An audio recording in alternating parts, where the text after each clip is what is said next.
தொடர்ந்து தேர்தல் 2024 தொகுப்பை பார்க்கலாம். பிரதமர் நரேந்திர மோடி தமிழகத்துக்கு அடிக்கடி வந்து வடை சுட்டுக் கொண்டிருப்பதாக அமைச்சர் உதயநிதி ஸ்டாலின் விமர்சித்துள்ளார். சென்னை பிராட்வேயில் ரமலானை முன்னிட்டு இஸ்லாமியர்களுக்கு நலத்திட்ட உதவிகள் வழங்கும் விழா நடைபெற்றது. நிகழ்ச்சியில் மக்களுக்கு வேஷ்டி, சேலை, அரிசி உள்ளிட்டவற்றை வழங்கி பேசிய அவர், மக்கள் வெள்ளத்தில் சிக்கி சிரமப்பட்ட போது தமிழகத்தை எட்டி கூட பார்க்காத பிரதமர் தேர்தல் நெருங்குவதால் அடிக்கடி வந்து கொண்டிருப்பதாக விமர்சித்தார். மேலும் வெள்ள பாதிப்பின் போது தமிழகத்தில் நிதியமைச்சர் மட்டும்தான் வந்ததாகவும், ஆனால் நிதி வரவில்லை என்றும் அவர் குற்றம் சாட்டினார். இந்த 10 நாள்ல மட்டும் ஒன்றிய பிரதமர் திரு நரேந்திர மோடி அவர்கள் இந்த 10 நாள்ல மட்டும் 4 முறை வந்திருக்கிறார். இதுக்கு முன்னாடி வந்தாரா? இதுக்கு மழை பெஞ்சது வந்தாரா? எட்டி கூட பார்க்கல. ஒன்றிய நிதியமைச்சர் வந்தாங்க, ஆனா நிதி வரல. மோடி இந்த 10 நாள்ல மட்டும் 4 முறை வந்து வடை சுட்டுக்கிட்டு இருக்காரு.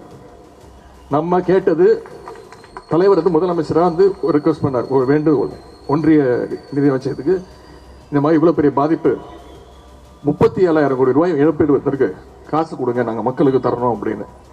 தரேன்னு சொல்லிட்டு இது வரைக்கும் ஒரு பைசா கூட இது வரைக்கும் ஒன்றிய அரசு கொடுக்கல. ஆனால் நம்முடைய தலைவர் தான் ஒவ்வொரு குடும்பத்திற்கும் 6,000 ரூபாய் கொடுத்துருக்கிறாரு. அதை இங்கே மறந்துடாது.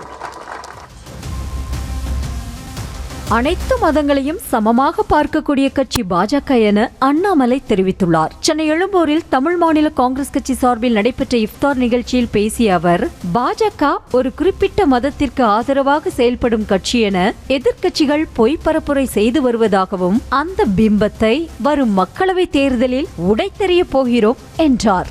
இத்தனை காலமாக ரிலீஜியஸ் அப்பீஸ்மெண்ட் என்றால் செக்குலர் என்று நினைக்கின்றார்கள். ஆனால் பாரதிய ஜனதா கட்சியை பொறுத்தவரை அனைத்து மதத்தையும் சமமாக பார்க்கக்கூடிய ஒரு கட்சி. இந்த ஆண்டு கிறிஸ்துமஸ் விழாவில் பார்த்தோம், நம்முடைய பாரத பிரதமர் நரேந்திர மோடி அவர்கள் நம்முடைய கிறிஸ்துவ சொந்தங்களை தன்னுடைய சொந்த இல்லத்திற்கு அழைத்து கிறிஸ்துமஸ் விழா கொண்டாடினார்.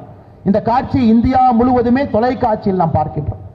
நம்முடைய பிரதமர் அவர்கள் 19 உயரிய விருது வாங்கியிருக்கிறார். அது நாடுகளாக இருக்கலாம், அமைப்புகளாக இருக்கலாம். 19 உலகத்தினுடைய உயரிய விருதுகள். எத்தனை நண்பர்களுக்கு தெரியும்? 6 இஸ்லாமிய நாடுகள் தன்னுடைய உயர்ந்த விருதை பாரத பிரதமர் நரேந்திர மோடி அவர்கள் கொடுத்திருக்கின்றார்கள் என்று எத்தனை நண்பர்களுக்கு தெரியும்? செய்திகளை உடனுக்குடனும் துல்லியமாகவும் தெரிந்து கொள்ள சப்ஸ்கிரைப் பண்ணுங்க.